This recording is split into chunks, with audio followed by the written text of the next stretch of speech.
মুসলমান বন্ধুরা আমার এমনি আল্লাহ রাব্বুল আলামিন সূরা মুজাদালার 22 নম্বর আয়াতে কারিমা নাযিল কইরা আল্লাহর নবীকে জানায় দিছে, ওগো নবীজি আপনি জানায় দেন।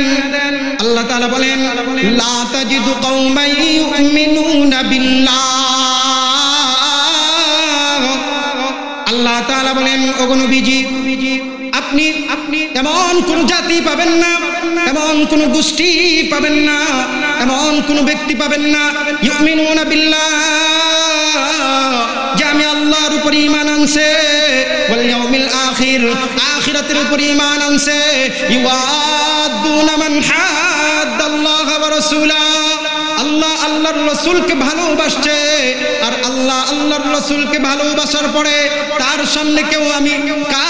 সামনে আমি আল্লাহর বিরুদ্ধে কেউ অবস্থান করবে, তার সামনে আমি আমার নবী মুহাম্মদ সাল্লাল্লাহু আলাইহি ওয়াসাল্লামের বিরুদ্ধে অবস্থান করবে, আর ওই ঈমানদার ব্যক্তি তাকে কিছুই বলবে না, এমন ঈমানদার আপনি খুঁজে পাবেন না।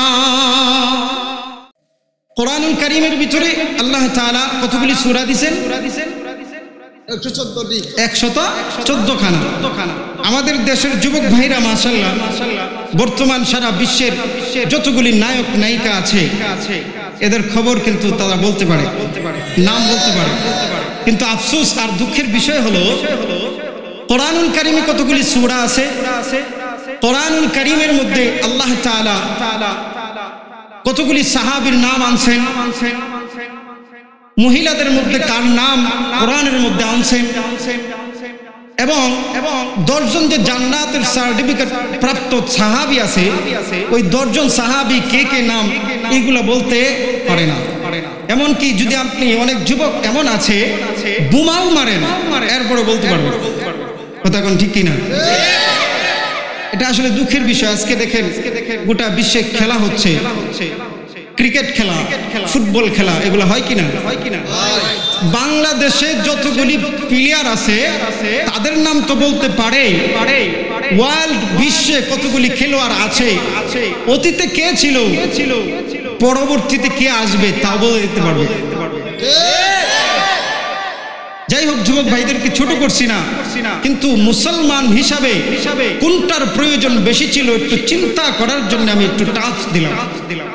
মুসলমান হিসাবে এইগুলির চেয়ে মুসলমানদের কাছে দ্বীন সম্পর্কে জ্ঞান অর্জন করার বেশি প্রয়োজন কিনা? তাহলে ইসলামের বিপ্লব ঘটবে। ইসলামের বিপ্লব ঘটবে মুখ দিয়া বলি, আর খালি ইহুদি খ্রিস্টানদের কালচার, ইহুদি খ্রিস্টানদের সাথে বন্ধুত্বর আমাদের অভাব নেই, ঠিক কিনা? তাহলে কোরআনুল কারীমের 114 খানা সূরার ভিতরে একখানা সূরা সূরা মুজাদালা, সূরা মুজাদালার একেবারে শেষ আয়াতে কারিমা তিলাওয়াত করেছি, 22 নম্বর আয়াত।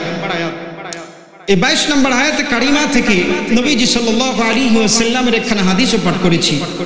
হাদিস এবং কোরআনের এই আয়াতকে সামনে রেখে আপনাদের সামনে যে বিষয়টার উপরে আলোকপাত করতে চাই মুখতাসার ভাবে, সেই বিষয়টা হলো আল্লাহ রাব্বুল আলামিন সমসাময়িক প্রেক্ষাপট নিয়ে ঐতিহাসিক একটি ভাষণ জাতির উদ্দেশ্যে দিয়েছেন। সমসাময়িক প্রেক্ষাপট নিয়ে ঐতিহাসিক একটি ভাষণ রব জাতির উদ্দেশ্যে দিয়েছেন। কথাটা মনে থাকবে, আমার বিষয়বস্তুটা বুঝছেন? তো সেই ঐতিহাসিক ভাষণটা আপনাদেরকে শোনাবো, শুনতে চান? সেই ভাষণটা যদি শুনতে হয়, বুঝতে হয়, তাহলে আমাদেরকে আগে ওই ভাষণের পূর্বের কিছু ইতিহাস আগে আমাদেরকে শুনতে হবে, যেটাকে মুফাসসিরিন কেরামের ভাষায় বলে শানে নুজুল। অর্থাৎ এই ভাষণের আয়াতটা আল্লাহ কোন প্রেক্ষাপটে নাজিল করেছেন, কোন কারণে নাজিল করেছেন, কার শানে নাজিল করেছেন, এটা আমাদেরকে সংক্ষিপ্ত আকারে বুঝতে হবে। এটা যদি আমরা বুঝতে পারি তাহলে আমরা বুঝতে পারবো আল্লাহ কি ভাষণ দিয়েছেন, কেন ভাষণ দিয়েছেন। আমরা সেই ভাষণটা সবাই শুনে যাব তো? তাহলে আমাদেরকে সর্বপ্রথম আপনাদেরকে এই বিষয়টা বুঝাইতে গেলে বুঝতে হবে যে পৃথিবীতে মুসলমানদের ঐতিহাসিক দুইটা যুদ্ধ হয়েছিল, একটির নাম বদরের যুদ্ধ আর একটির নাম উহুদের যুদ্ধ। নাম শুনছেন তো? ওই দুইটা যুদ্ধের সংক্ষিপ্ত ইতিহাস আমাদেরকে শুনতে হবে। আল্লাহ রাসূল সাল্লাল্লাহু আলাইহি ওয়াসাল্লামের প্রথম ইসলামের যুগে পৃথিবী বিখ্যাত তিনজন সাহাবী ছিলেন, খুবই জনপ্রিয় জননন্দিত তিনজন সাহাবী ছিলেন। কয়জন? তিনজন সাহাবী। একজনের নাম হযরত আবু বকর সিদ্দিক রাদিয়াল্লাহু তাআলা আনহু। দুই নম্বরে ছিলেন হযরত উসমান ইবনে আফফান যিন্নুরাইন রাদিয়াল্লাহু তাআলা আনহু। আর তিন নম্বরে ছিলেন হযরত আবু উবাইদা ইবনুল জাররাহ রাদিয়াল্লাহু তাআলা আনহু, যার শানে আল্লাহ রাব্বুল আলামিন আমি যে আয়াত তিলাওয়াত করেছি সূরা মুজাদালার 22 নম্বর আয়াত, আল্লাহ ওই সাহাবীর শানে নাজিল করেছেন। সুবহানাল্লাহ। ওই একজন সাহাবী যার শানে আল্লাহ কোরআন নাজিল করেন, সেই সাহাবী সাধারণ কোন ব্যক্তি হতে পারে? অসাধারণ। কারণ যে ব্যক্তির শানে আল্লাহ কোরআনের আয়াত নাজিল করেছেন অবশ্যই ওই সাহাবী শুধু সাহাবী নয়, অসাধারণ একজন সাহাবী, খুবই ইসলামের ইতিহাসে গ্রহণযোগ্য গুরুত্বপূর্ণ একজন ব্যক্তি, ঠিক কিনা? তো কেন আবু উবাইদা ইবনুল জাররাহ রাদিয়াল্লাহু তাআলা আনহুর শানে আল্লাহ কোরআনের আয়াত নাজিল করেছেন? একটি সূক্ষ্ম কথা, সেটা হলো আবু উবাইদা ইবনুল জাররাহ রাদিয়াল্লাহু তাআলা আনহু, তিনার বাপের নাম হলো আব্দুল্লাহ। তিনার বাপের নাম কি? আব্দুল্লাহ। আচ্ছা, আপনি আমি পৃথিবীতে পরিচিত হয়েছি কি আমার দাদার নামে নাকি বাবার নামে? বাবার নামে পরিচিত হয়, এটাই তো নিয়ম। আপনি যদি ইউনিয়ন অফিসে যান, সার্টিফিকেটের জন্য প্রথমে আপনার নাম থাকবে, পরবর্তীতে কার নাম থাকবে? বাবার নাম থাকবে। কারণ বাবা যদি চুরো হয় বাবার পরিচয় দিতে হয়, বাবা যদি ডাকাতও হয় বাবারই পরিচয় দিতে হয়। আমাদের সমাজে যার বাবার পরিচয় নাই তাকে কি বলে? মাশাআল্লাহ, যারা সন্তান বলে। বুঝে বলছেন? যাই হোক, কিন্তু দেখেন এত পৃথিবী বিখ্যাত একজন সাহাবী যার শানে আল্লাহ আয়াত নাজিল করে, সেই সাহাবীর বাপের নামে আল্লাহ পৃথিবীতে পরিচয় করাই নাই। বাপের নামটা মাঝখান থেকে কেটে দিয়ে, কেটাপ করে দিয়ে ওই সাহাবীকে আল্লাহ তাআলা তার দাদার নামে পৃথিবীতে পরিচয় করায় দিয়েছেন। সুবহানাল্লাহ। তাহলে এত পৃথিবী বিখ্যাত একজন সাহাবী ব্যক্তি, ওনার বাবার পরিচয় কেন আল্লাহ গোপন করে দিলেন? বাবার নামটা আমি তাফসীরের অনেকগুলি কিতাব ঘেটে তারপরে বাবার নামটা আমি পেয়েছি। ওনার বাবার নাম ছিল আব্দুল্লাহ। কি ছিল? আব্দুল্লাহ। আশ্চর্যের বিষয়, কিন্তু আল্লাহ তার বাবার নামটা কেটে দিয়ে তার দাদার নামে পরিচয় করাইলেন। নাম ছিল এইভাবে আবু উবাইদা ইবনে আব্দুল্লাহ ইবনুল জাররাহ। কি কন? কিন্তু আল্লাহ আব্দুল্লাহ কেটাপ করে নাম দিয়া দিলেন আবু উবাইদা ইবনুল জাররাহ রাদিয়াল্লাহু তাআলা। কেন বাবার নাম কেটে দিলেন? জানার দরকার মনে হয়নি? কেন কেটে দিলেন? এটা যদি বুঝতে পারি তাহলে এখান থেকে আমাদের সবক, এখান থেকে আমাদের শিক্ষা, এই শিক্ষাটার জন্যই মূলত এই আলোচনা আজকে শুরু করতেছি। ভাবতেছিলাম কোন বিষয়ের উপরে আলোচনা করব, কিন্তু যুবক ভাইদেরকে দেখে মনে হলো এই বিষয়টা আসলে সমস্ত যুবক ভাইদের মাথায় রাখা দরকার। মুসলমান মুরব্বী বাবারা বলবে তে আমরা কি লিগাইছি? খালি সবার দরকার, কিন্তু যুবকদের আগামীতে যুবকরা যদি ইসলামের পথে চলে আসে, আগামীর এই বাংলাদেশ হবে যুবকদের বাংলাদেশ, ইসলামিক বাংলাদেশ। কথা কোন ঠিক কিনা? আজকে বাংলাদেশ 92% মুসলমানের দেশ আমরা বলি ঠিক, কিন্তু কাজের বেলায় 92% বোঝা যায় না। কারণ যুবক ভাইরা পিছিয়ে আছে, যুবক ভাইদের গর্জে হুঙ্কার নাই, যুবক ভাইদের হুঁশ নাই, অজ্ঞান হয়ে গেছে। যাই হোক মুসলমান, তো যে কথা বলতেছিলাম যে আবু উবাইদা ইবনুল জাররাহ তার দাদার নাম আল্লাহ কেন পরিচয় করাইলেন, বাবার নাম কেন কেতাব করে দিলেন, এটা যদি আমাদেরকে বুঝতে হয় তাহলে আমাদেরকে দুইটি যুদ্ধের সংক্ষিপ্ত ইতিহাস থেকে দুইটি দৃষ্টান্ত শুনতে হবে। আবু উবাইদা ইবনুল জাররাহ এমন কি কাজ করেছেন যে কাজের কারণে তার এই পরিস্থিতি হয়েছে, তার শানে আল্লাহ আয়াত নাযিল করছেন, দাদার নাম পরিচয় দিয়েছেন, বাবার নাম কেতাব করে দিয়েছেন, এটা বুঝে আসবে। তাহলে পৃথিবীতে ঐতিহাসিক একটা যুদ্ধ হয়েছিল, সেই যুদ্ধের নাম বদরের যুদ্ধ। কিসের যুদ্ধ? বদরের যুদ্ধ। বদরের যুদ্ধের ঠিক 1 বছর পরে আরেকটি যুদ্ধ সংগঠিত হয়েছিল, ওই যুদ্ধের নাম উহুদের যুদ্ধ। কিসের যুদ্ধ? উহুদের যুদ্ধ। উহুদের যুদ্ধ কি জন্য হয়েছিল? বদরের যুদ্ধে মার্কা মারা 70 জন কাফেরকে সাহাবায়ে কেরাম দুনিয়া থেকে জাহান্নামের টিকিট দিয়া বিদায় করে দিয়েছিল। দেখছেন কারবার, তারা জাহান্নামের টিকিট লইয়া দুনিয়া থেকে বিদায় হয়, আর আপনারা সুবহানাল্লাহ কইতেন না। আর জোরে কোন সুবহানাল্লাহ। তাহলে এই যে কাজটা হইছে, বড় বড় লিডার আবু জাহিল্লা সহ, আবু জাহিল্লা কইবেন, এই আবু জাহিল্লা কইলে, আবুল হাইব্বা কইলে, এই যদি বলেন তাহলে গুনাহ হবে না। এমনি সাধারণভাবে আমি আপনি আরেকজনকে যদি ভেঙ্গায় ডাকি তাহলে কবিরা গুনাহ হবে। মনে রাখবেন, একজনের নাম মনে করেন ফখরুল ইসলাম, আপনি কোন ফখরুল্লাহ, কবিরা গুনাহ করছেন। আপনি একজনের নাম একটা সুজা করে না ডাইকে বেকায় ডাকেন, কবিরা গুনাহ। এগুলো আমরা করব না, কিন্তু এদেরকে একটু তেরা ব্যাখ্যা করে ডাকবেন, অসুবিধা নেই। তা এই আবু জাহিল্লা সহ এদেরকে জাহান্নামের টিকিট দিয়ে বিদায় করে দিয়েছে। তো এই যে লিডাররা দুনিয়া থেকে বিদায় হয়ে গেছে, কাফেররা একটা খুব আমাদেরকে এইভাবে মুসলমানরা মারলো, এইভাবে সাহাবীরা আমাদেরকে মারলো, আমাদের লিডারদেরকে শেষ করে দিল, এদেরকে আমরা পৃথিবীতে রাখবো না, মুসলমানদেরকে আমরা পৃথিবীর থেকে উৎখাত করে দিব। এই পরিকল্পনা করতে করতে কিভাবে করবে মুসলমানদেরকে উৎখাত, এই করতে করতে ঠিক 1 বছর চলে গেছে, অতিবাহিত হয়ে গেছে। ঠিক 1 বছর পরে আবার একটি যুদ্ধের জন্য তারা প্রস্তুত হয়ে তারা উহুদের দিকে রওনা করেছিল, মুসলমানদেরকে পৃথিবীর থেকে বিদায় করে দিবে। তাহলে বুঝলাম বদরের যুদ্ধের 1 বছর পরে উহুদের যুদ্ধ হয়েছে।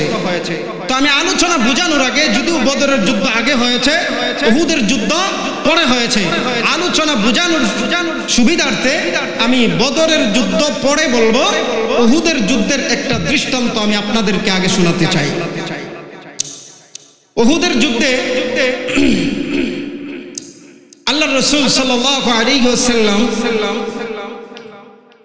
হঠাৎ করে খবর পাইলেন যে ইহুদিরা, কাফের বেঈমানরা মুসলমানদেরকে দলিত করে দেওয়ার জন্য তারা বদরের দিকে রওনা করেছে। আর অনেক লম্বা ইতিহাস, সেই ইতিহাস বলবো না, শুধু দৃষ্টান্তর জন্য সামান্য একটু ইতিহাস আপনাদেরকে শোনাবো। মুসলমান বন্ধুরা আমার, মুসলমান বাবাজি, এদিক সেদিক মনোযোগ দেওয়া যাবে না, আমার দিকে তাকান, খুব গভীর ভাবে শুনতে হবে, দিলের কানটা লাগায় দেন মুসলমান। দেখেন আপনাদেরকে আশ্চর্য একটি বয়ান শোনাইতেছি, হয়তো এই বয়ান আর কোনোদিন শুনেন নাই। এই বয়ান থেকে কিছু শিখার চেষ্টা করেন রে মুসলমান।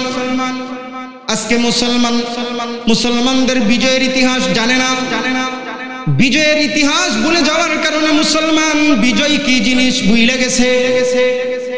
ও মুসলমান, উহুদের যুদ্ধে যখন বেঈমান কাফেররা উহুদের দিকে রওনা করেছে, আল্লাহর নবীর কাছে সংবাদ আসলো,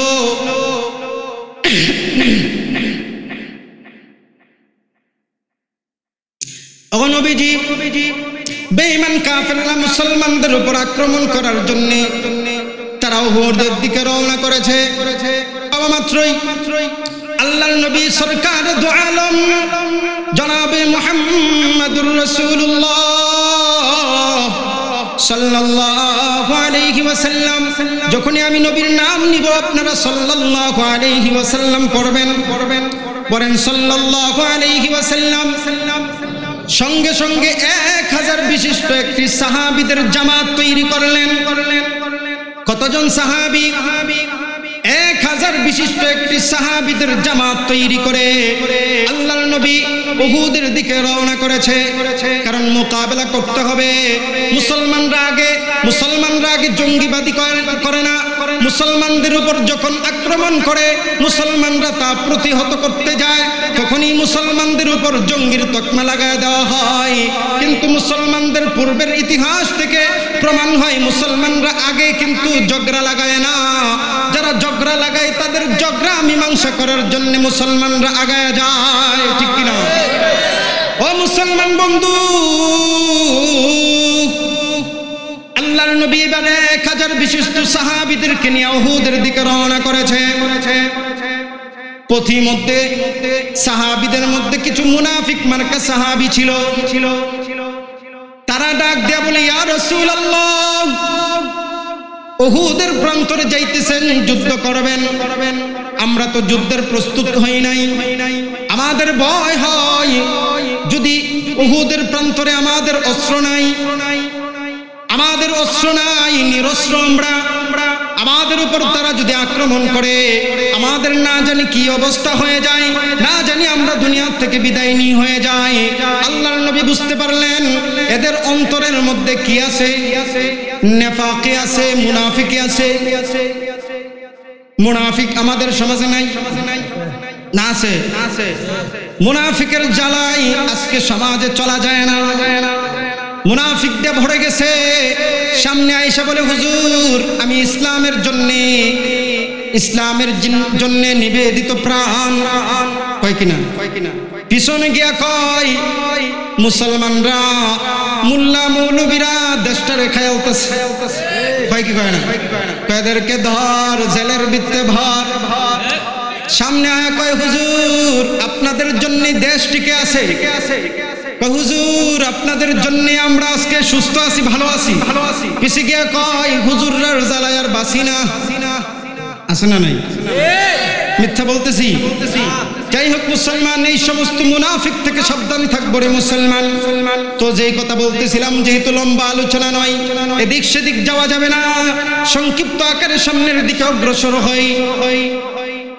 আল্লাহর নবী এবার ডাক দিয়া বললেন, তোমরা কে কে আছো ময়দানে যাইতে ভয় পাইতেছো, যুদ্ধে যাইতে ভয় পাইতেছো, তোমরা সাইড হয়ে যাও। এক এক করে 300 মুনাফিক মার্কা সাহাবী তারা আলাদা হয়ে গেছে। আল্লাহর নবী তাদেরকে ডাক দিয়া বলে, যাও যাও, তোমরা বাড়ির দিকে রওনা করো। তোমাদেরকে যুদ্ধে যেতে হবে না, তোমাদেরকে যুদ্ধ করতে হবে না, তোমরা বাড়ির দিকে চলে যাও। ও মুসলমান, এইবার আপনাদের কাছে জিজ্ঞাসা করতে চাই, 1000 সাহাবীর মধ্য থেকে 300 মুনাফিক আলাদা হয়ে যাওয়ার পরে আর কতজন সাহাবী আছে? এইবার আল্লাহর নবী 700 জন সাহাবীকে নিয়ে উহুদের ময়দানে উপস্থিত হয়ে গেছে। আল্লাহর নবী উহুদের প্রান্তরে সাহাবায়ে কেরামদেরকে একত্রিত কইরা 50 জন তীরন্দাজ সাহাবী, যারা তীর ধনুক সম্পর্কে বেশি পারদর্শী, তাদেরকে আল্লাহর নবী ডাক দেয়া বলেন, আলাদা কইরা বলেন, শুনো শুনো, আজকের যুদ্ধে তোমাদের সবচাইতে বেশি ভূমিকা থাকবে। তোমাদেরকে আমি একটা জায়গা নির্ধারণ করে দিতেছি, ওই জায়গার মধ্যে তোমরা 50 জন দাঁড়ায় দাঁড়ায় শুধু পাহারা দিবে। ওই জায়গাটা হলো উহুদ পাহাড়ের একটা গলিপথ আছে, রুমা পাহাড়ের চূড়ায় একটা গলিপথ আছে। নবীজি চিন্তা করছেন, উহুদের ময়দানে যদি বেঈমান কাফেরদেরকে আমরা তাড়াইয়া দেই, দৌড়াইয়া দেই, তারা হয়তো সুযোগ পাইয়া ওই পিছন দিক দিয়া ঘুইরা ওই গলিপথ দিক দিয়া আমাদের পিছন দিক দিয়া আইসা আমাদের উপরে অতর্কিত হামলা করতে পারে কি পারে না? নবীজি খুব চতুর ছিলেন। এই জন্য নবীজি আগেই 50 জন সাহাবীকে ওই রুমা পাহাড়ের চূড়ায় গলি পথের মধ্যে পাঠিয়ে দিছে আর জানায় দিছে, শোনো শোনো, তোমরা এই 50 জন আমি নবীজির পরবর্তী কোনো নির্দেশনা আসা না পর্যন্ত এই গলি পথ ছাড়বে না। মুসলমানদের জয় হোক আর বিজয় হোক, তারপরেও তোমরা এই গলি পথ ছাড়বে না। মুসলমান দেখেন এইবার যুদ্ধ শুরু হয়ে গেছে। যেই মুহূর্তে যুদ্ধ শুরু হয়ে গেছে, মুসলমানরা বীর বিক্রমের মতো, সাহাবীরা বীর বিক্রমের মতো বেঈমান কাফেরদের উপর ঝাঁপায় পড়ছে। তারা এক পর্যায়ে এমন হয়েছে ময়দান ছেড়ে তারা পলায়ন করতে বাধ্য হয়েছে। সুবহানাল্লাহ। লইবার জিনগে সকালে উঠে খায়া দেয় পড়ে একবারে কইলবে। মুসলমান বন্ধু, কাফের বেঈমানরা উহুদের যুদ্ধে ময়দান ছেড়ে পলায়ন করছে। অনেক দূর পর্যন্ত মুসলমানরা দৌড়ে দিয়ে আসছে। কতজন সাহাবী? 650 জন সাহাবী। আর 50 জন তো ওখানে দাঁড়ায় আছে। ময়দানে মাত্র কতজন? 650 জন সাহাবী, আর তারা 1000-এর বেশি। এইবার মুসলমান এক পর্যায়ে যুদ্ধের ময়দান একবারে ফাঁকা হয়ে গেছে। মুসলমানদের বিজয় হয়ে গেছে। মুসলমানদের বিজয়, সাহাবায়ে কেরাম আনন্দে আত্মহারা হয়ে গেছে। সাহাবায়ে কেরাম এবার গনিমতের মাল টুকাইতেছে। বেঈমান কাফেররা যুদ্ধের জন্য যে সরঞ্জাম পাতি নিয়ে আসছিল এইগুলা তারা রাইখা যখন পালায় যাইতো, আল্লাহ তাআলা মুসলমানদের উপর ওই মালগুলা নিজেরা গ্রহণ করার জন্য আল্লাহ বৈধ করে দিয়েছিল, আর ওইটাকে গনিমতের মাল বলা হয়। সাহাবায়ে কেরাম এবার গনিমতের মাল একত্রিত করতেছে। সাহাবীরা আনন্দে আত্মহারা হয়ে গেছে। মুসলমানদের বিজয় হয়ে গেছে। ও মুসলমান বন্ধু, এইবার ওই যে 50 জন সাহাবী ওই যে পাহাড়াই ছিল, তারা ভাবতেছে হাইরে এখন তো মুসলমানদের বিজয় হয়ে গেছে, এখন এই জায়গায় থাইকা লাভ নাই, চলো আমরাও ময়দানে চলে যাই। আমরা ময়দানে গিয়া ওদের সঙ্গে গনিমতের মালগুলো একত্রিত করার কাজে লাইগা যাই। এইবার এই জায়গার মধ্যে দুইটা ফাটল সৃষ্টি হয়ে গেছে, দুইটা বিভক্ত হয়ে গেছে। একদল সাহাবী বলতেছে না না না না, নবীজির পরবর্তী নির্দেশ আবার আগ পর্যন্ত এখান থেকে যাওয়া যাবে না। আরো 40 জন বলতেছে না, এখন তো বিজয় হয়েই গেছে, এই জায়গায় থেকে তো কোনো লাভ নাই, চলো আমরা চলে যাই। এক পর্যায়ে 40 জন চলে আসছে, আর মাত্র আছে কয়জন? 10 জন আছে। 40 জন চলে আসছে। এমন সময় বেঈমান কাফেররা অনেক দূরে চলে গেছিল। একজন বীর পুরুষ ছিল যার নাম খালিদ বিন ওয়ালিদ রাদিয়াল্লাহু তাআলা আনহু। কি নাম? খালিদ বিন ওয়ালিদ রাদিয়াল্লাহু তাআলা আনহু। তিনি তখনও ইসলাম গ্রহণ করেন নাই, উহুদের যুদ্ধের আগে ইসলাম গ্রহণ করেন নাই। বেঈমান ছিল, কাফের ছিল। তার ইতিহাসে, তার জিন্দেগিতে ইসলাম গ্রহণের আগে, ইসলাম গ্রহণের পরে যতগুলি যুদ্ধের মধ্যে অংশগ্রহণ করেছে, কোন যুদ্ধে পরাজয় বলতে তার জিন্দেগিতে নাই। এমন একজন বীর পুরুষ ছিল, জিন্দেগিতে কোনোদিন কোনো যুদ্ধে পরাজিত হয় না। সেই খালিদ বিন ওয়ালিদ যখন দেখছে কাফের বেঈমানরা এলোমেলো অবস্থায় বৈশা বৈশা খালি ভাবতেছে, হাই রে মুসলমানরা এইভাবে দৌড়ানি দিল আমরা দৌড়তে দৌড়তে জান শেষ, কিছুই করতে পারলাম না। খালিদ বিন ওয়ালিদ বলতেছে, তোমরা কি কেউ আছো আবার আমার সাথে যুদ্ধের ময়দানে যাবে? আবার যুদ্ধ করব, এদেরকে আমরা পরাজয় করব। আমি খালিদ বিন ওয়ালিদ বেঁচে থাকতে এরা আমাদেরকে পরাজিত করবে, তা এটা আমি মেনে নিতে পারি না। এই কথা বলার সাথে সাথে খালিদ বিন ওয়ালিদের সঙ্গে অনেকগুলি কাফের আবার একমত পোষণ করলেন যে যাও আমরা আবার যাব।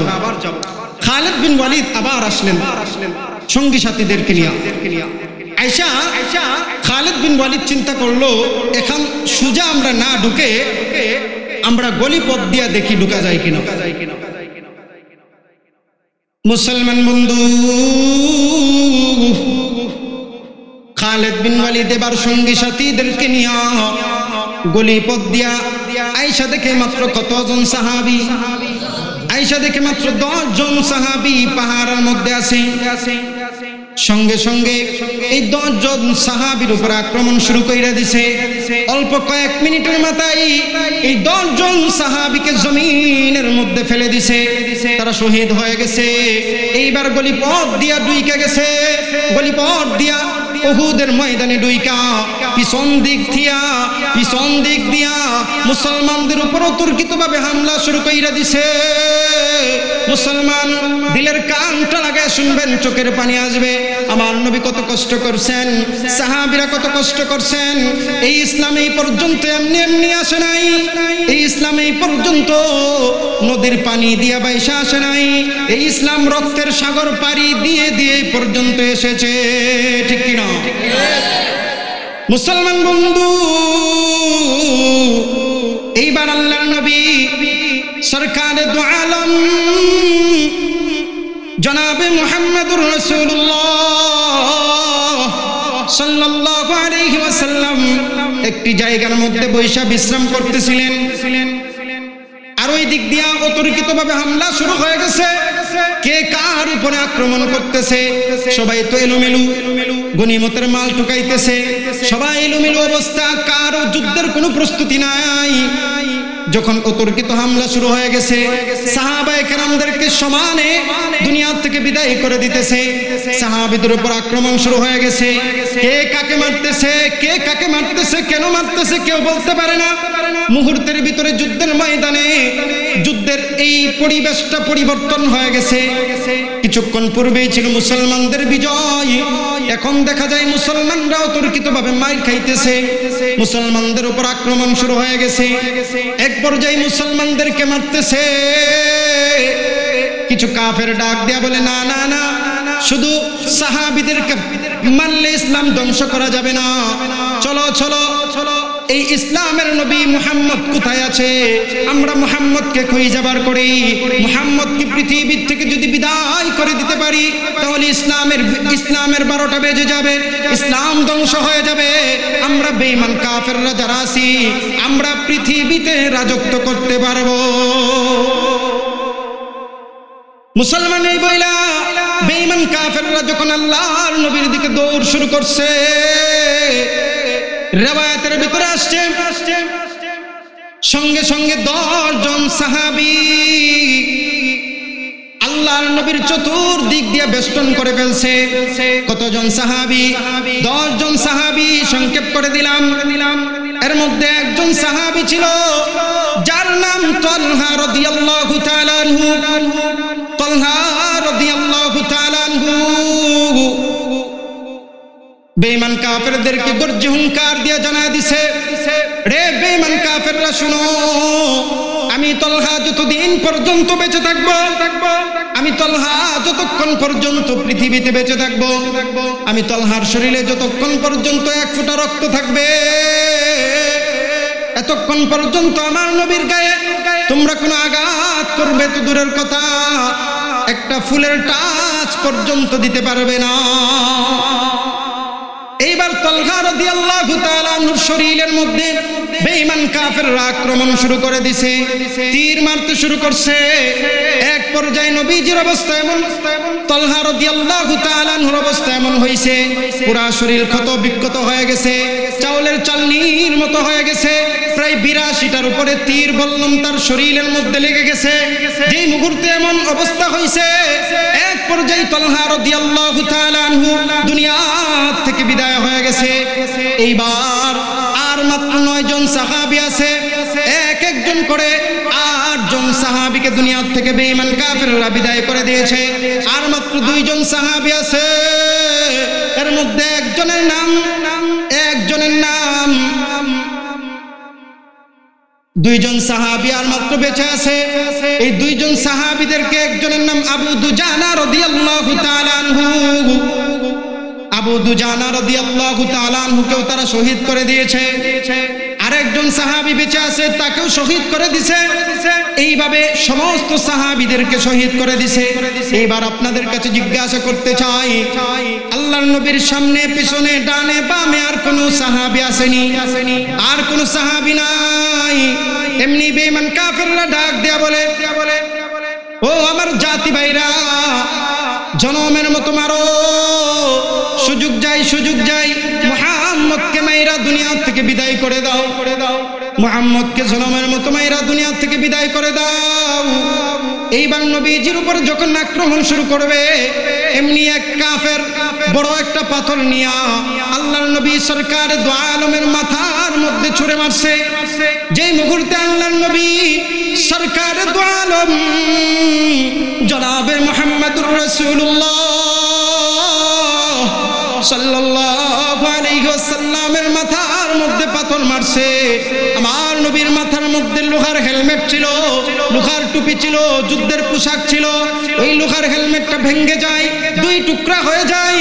এক টুকরা আমার নবীর কপাল দিয়ে ঢুইকা যায়, মাথার থেকে ফুসরিং দিয়া রক্ত বের হইতে শুরু কইরা দেয়। আবার আরেকটা পাথর মারা হয়, আমার নবীর দাঁত মুবারক জমিনের মধ্যে পড়ে যায়, আমার নবী বেহুশ হয়ে যায়। আমার নবী বেহুশ হইয়া পাশেই একটা গর্তের ভিতরে পড়ে যায়। যে মুহূর্তে অবস্থা হইছে, বুখারী শরীফের ভিতরে আসছে, শয়তান মুনাফিকের বেশ নিয়ে ময়দানে দৌড়ায় আর বলতে থাকে, কদ কুতিলা মুহাম্মদ সাল্লাল্লাহু আলাইহি ওয়াসাল্লাম, মুহাম্মদ সাল্লাল্লাহু আলাইহি ওয়াসাল্লামকে দুনিয়া থেকে বিদায় করে দেওয়া হয়েছে। নাউযুবিল্লাহ। আর যুদ্ধ করে কি লাভ? এই খবর যখন ছড়ায় পড়ছে, সাহাবীরা পাগল পারা হয়ে গেছে। আইরে আমার নবী নাই, যেই পৃথিবীতে আমার নবী নাই, সেই পৃথিবীতে আমরা থাকতে চাই না। আমার নবী যেই পৃথিবীতে নাই, আমার নবী যে মক্কা মদিনায় নাই, সেই মক্কা মদিনায় আমরা সাহাবীরা থাকতে চাই না। সবাই পাগল পারা হয়ে গেছে। সংক্ষেপ করে দিলাম, মুসলমান এক পর্যায়ে হযরত আলী রাদিয়াল্লাহু তাআলা আনহু পাগলের মতো দৌড়াইতেছে। হঠাৎ করে তাকায় দেখে আল্লাহর নবী একটা গর্তের ভিতরে পইরা আছে। আল্লাহর নবীকে দেখা হযরত আলী রাদিয়াল্লাহু তাআলা আনহু দৌড়াইয়া গেছে। দৌড়াইয়া যাইয়া আল্লাহর নবীকে দেখছে, আল্লাহর নবীর শ্বাস প্রশ্বাস বের হইতেছে। আল্লাহর নবী এখনো দুনিয়া থেকে বিদায় হয় নাই, আল্লাহর নবী এখনো বেঁচে আছেন। হযরত আলী রাদিয়াল্লাহু তাআলা আনহুকে দেখা আল্লাহর নবী বলেন, আলী তুমি পারবানি আমাকে উঠাইতে? আলী রাদিয়াল্লাহু তাআলা আনহু আল্লাহর নবীকে গর্তের ভিতর থেকে দাঁড় করাইছে। আল্লাহর নবী সরকার দু আলম মাথা দিয়ে রক্ত পড়তেছে। যেই নবীকে না বানাইলে আমরা হইতাম না, যেই নবী না আসলে আমরা তো দামি হইতাম না রে মুসলমান। সেই নবীকে বেঈমান কাফেররা এমন ভাবে মারলো, সাহাবীরা মুহূর্তের ভিতরে দৌড়াইয়া আসলো। সমস্ত সাহাবীরা চতুর্দিক দিয়া ঘেরাও করে ফেললো। সাহাবীরা বলতেছে, আজকে আফসোস, আমরা বেঁচে থাকতে আমার নবীকে এমন ভাবে বেঈমান কাফেররা আক্রান্ত করলো। এক পর্যায়ে মাথা থেকে রক্ত বের হইতেছে, লোহার হেলমেট বের করতে হবে, হবে কি হবে না? কে বের করবে, কে বের করবে? এমন সময় আবু উবাইদা ইবনুল জাররাহ রাদিয়াল্লাহু তাআলা আনহু ডাক দিয়া বলে, না না, এই সুযোগটা আমাকে দাও, আমি নবীজির মাথা থেকে লোহার বাঙ্গা হেলমেটটা বের করতে চাই, বাঙ্গা অংশটা বের করতে চাই। এবার জায়গা দেওয়া হলো। আবু উবাইদা ইবনুল জাররাহ রাদিয়াল্লাহু তাআলা আনহু চিন্তা করতেছেন, কেমনে বের করব, কেমনে বের করব? যদি হাতে টান দিয়া বের করি হয়তো আসবে না, বারবার কষ্ট পাবে। না না না, নবীজিকে আর কষ্ট দেওয়া যাবে না। এইবার আবু উবাইদা ইবনুল জাররাহ রাদিয়াল্লাহু তাআলা আনহু দাঁত দিয়া কামড় দিয়া ধইরা এমন সজোরে একটা টান মারছে। এক টান দেওয়ার সাথে সাথে আল্লাহর নবীর মাথা থেকে বাঙ্গা অংশটা বের হয়ে আসছে। শুধু লোহার হেলমেট বের হইছে তা নয়, সাথে সাথে আবু উবাইদা ইবনুল জাররাহ রাদিয়াল্লাহু তাআলা আনহুর চারটা দাঁত সাথে সাথে ভেঙে জমিনের মধ্যে পড়ে গেছে। এবার আল্লাহর নবী বলতেছেন, আবু উবাইদা, তুমি বুঝি আমাকে এত ভালোবাসো, এত মুহাব্বত করো, আমার জন্য তোমার দাঁতগুলি জমিনে ফেলে দিলে, ভেঙে দিলে। যাই হোক, এই ছিল উহুদের যুদ্ধে আবু উবাইদা ইবনুল জাররাহ রাদিয়াল্লাহু তাআলা আনহুর অবদান। এবার আসেন আমরা কয়েক মিনিটে বদরের যুদ্ধে চলে যাব। মনে করেন উহুদের যুদ্ধ শেষ, এখান থেকে আমরা সামান্য ইতিহাস শুনলাম, এখান থেকে আমরা কি পেলাম যে আবু উবাইদা ইবনুল জাররাহ রাদিয়াল্লাহু তাআলা আনহু অসাধারণ একটা দৃষ্টান্ত উহুদের যুদ্ধের মধ্যে রেখেছেন। এবার বদরের যুদ্ধে চলে যাই, চলেন। বদরের যুদ্ধে আল্লাহর নবী সরকারে দু আলম জনাবে মুহাম্মদুর রাসূলুল্লাহ সাল্লাল্লাহু আলাইহি ওয়াসাল্লাম সাহাবায়ে কেরামদেরকে জায়গা নির্ধারণ করে দিয়েছেন। ঠিক তেমনি ভাবে যেমনি ভাবে উহুদের যুদ্ধে জায়গা নির্ধারণ করে দিয়েছিলেন, বদরের যুদ্ধেও সাহাবায়ে কেরামদেরকে জায়গা নির্ধারণ করে দেওয়া হয়েছে। এইবার আল্লাহর নবী যুদ্ধ করতেছেন, সাহাবীরা যুদ্ধ করতেছেন।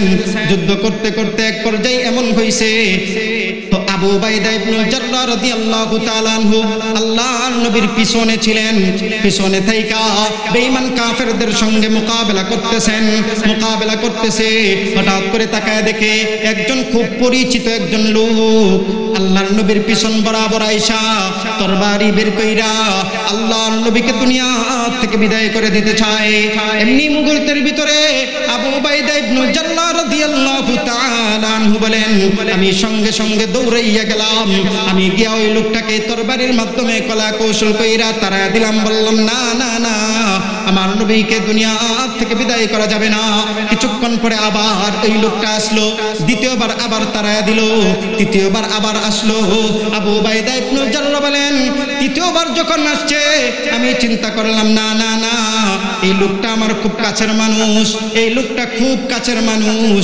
তারপরেও আমার নবীকে যদি আক্রমণ করে, আমার নবীকে যদি দুনিয়া থেকে বিদায় করে দেয়, আমি আল্লাহর কাছে কি জবাব দেব? না না না, এটা হতে পারে না। এই বইলা আবু উবাইদা ইবনুল জাররাহ রাদিয়াল্লাহু তাআলা আনহু নিজের তরবারি উঠাইলেন, এই লোকটাকে দুনিয়া থেকে বিদায় করে দিবে। আবু উবাইদা ইবনুল জাররাহ বলেন, আমি যেই মাত্র তরবারিটা উঠাইলাম, আমি এখনো পর্যন্ত তরবারি চালাই নাই, এমনি তরবারির মধ্যে এমন একটা গায়বী শক্তি আসছে, যেই শক্তির মাধ্যমে ওই লোকটার গর্দান থেকে মাথাটা 40 হাত দূরে গিয়ে পড়ে গেছে। এখনো পর্যন্ত উনি মারে নাই, শুধু নিয়ত করছে, তরবারি উঠাইছে। শক্তি দিয়েছেন কে? সহযোগিতা করেছেন কে? ইতিহাসের ভিতরে পাওয়া যায়, তাফসীরের কিতাবে পাওয়া যায় যে উহুদের যুদ্ধে আল্লাহ তাআলা ফেরেশতা দিয়া সহযোগিতা করেছিলেন। এমনকি হযরত আজরাইল আলাইহিস সালাতু ওয়াস সালাম, মিকাইল আলাইহিস সালাম শেষ পর্যন্ত আয়েশা তারা যুদ্ধ পরিচালনা করছেন ফেরেশতাদের সাথে। যে যুদ্ধে আজরাইল আসে, সেই যুদ্ধে কি একটা প্রাণ লয়ে যাওয়ার কথা? আজরাইল স্বয়ং আয়া পড়ছে যুদ্ধ করতে, যাওয়ার কথা, আসলেই যাইতে পারে না।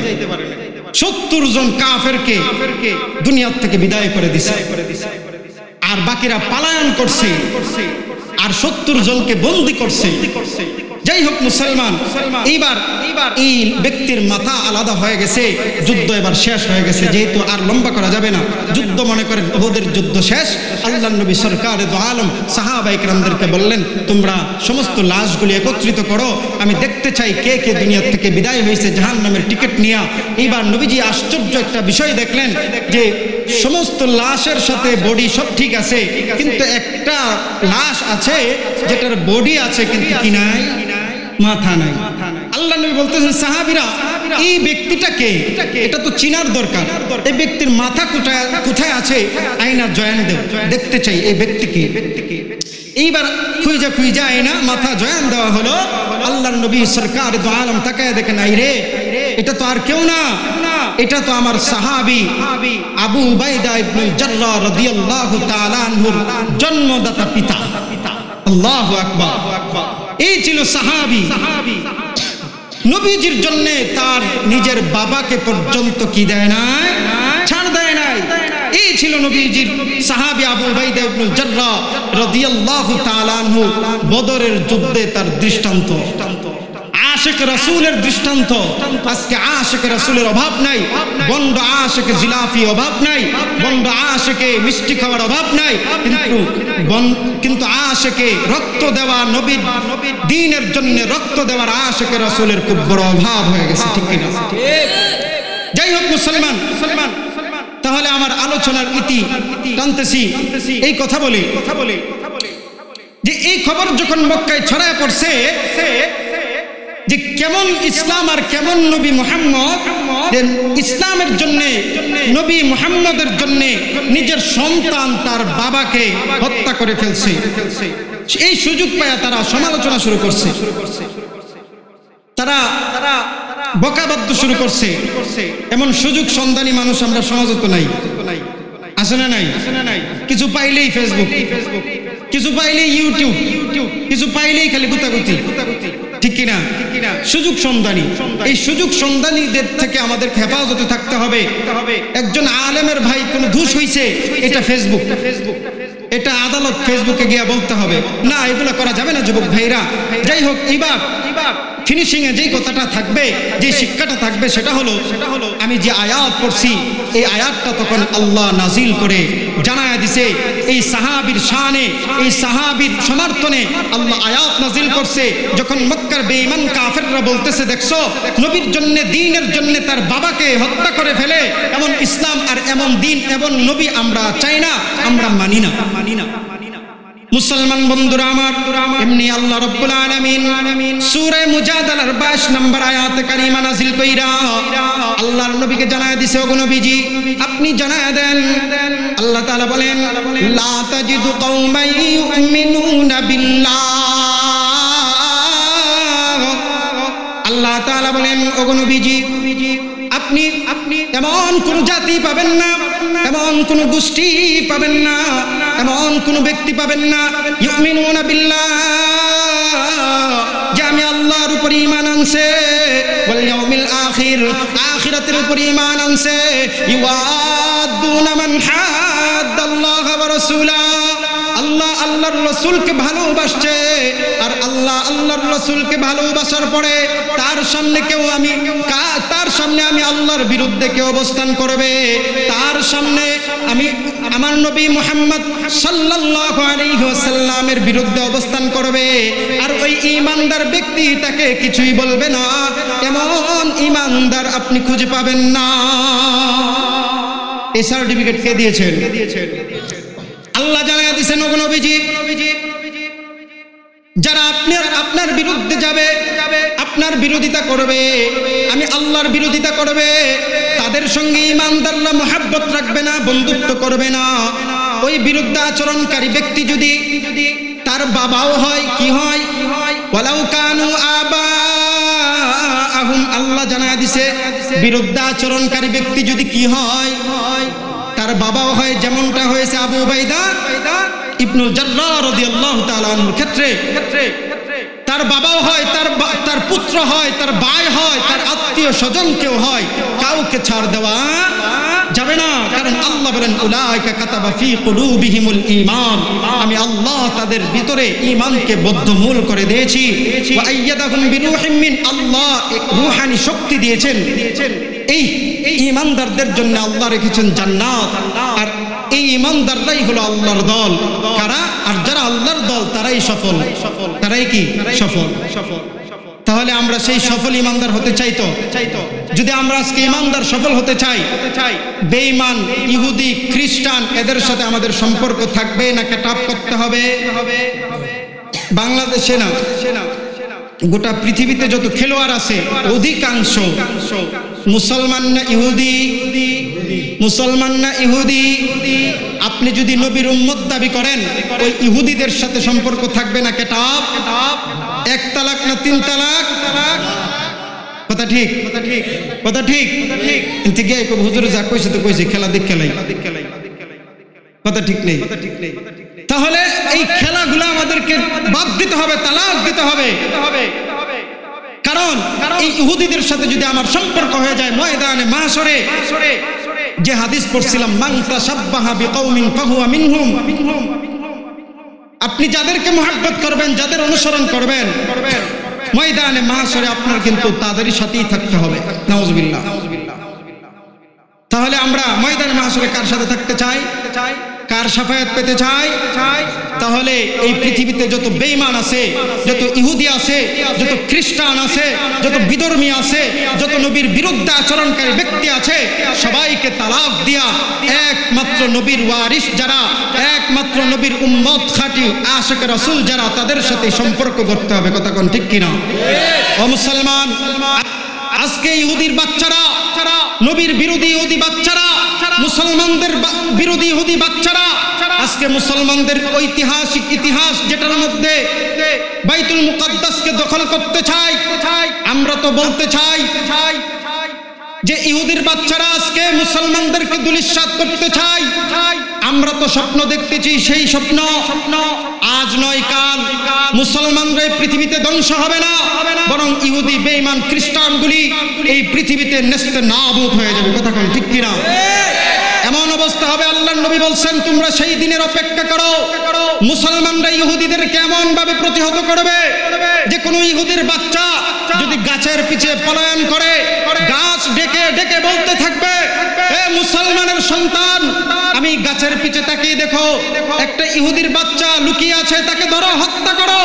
মুসলমানরা তো সেই দিনের অপেক্ষা করছে, ইমাম মাহদি আসবে, ইমাম মাহদির হাতে বায়াত হবে, সারা বিশ্ব মুসলমানরা রাজত্ব করবে। কথা কোন ঠিক কিনা? মুসলমানরা সারা বিশ্ব রাজত্ব করবে, এই কথার উপরে কারা কারা আছেন হাত তুলেন। মুসলমানরা সারা বিশ্ব রাজত্ব করবে, আমরা সেই ইমাম মাহদির সৈনিক হতে চাই কি চাই না?